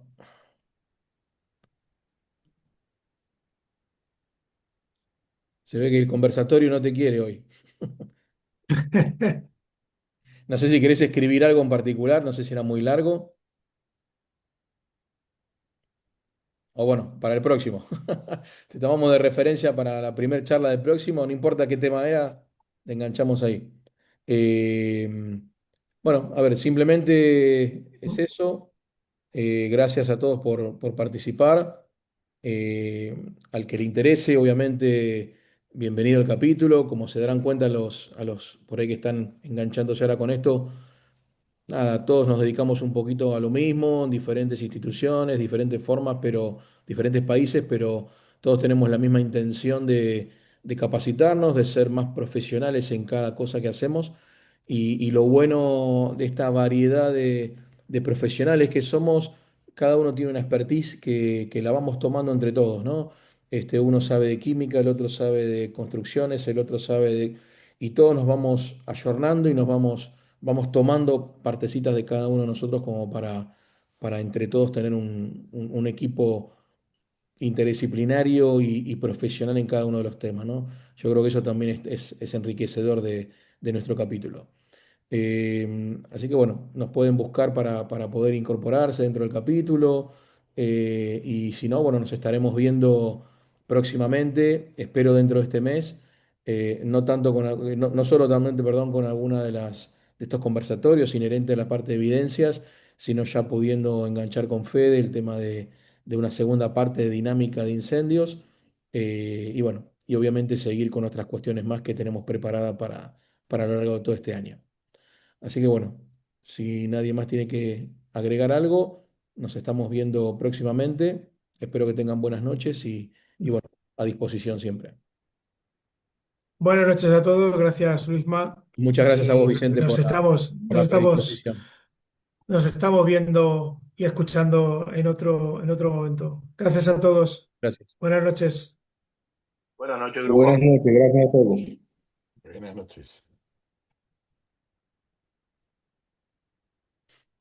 Dios bendiga, buenas noches.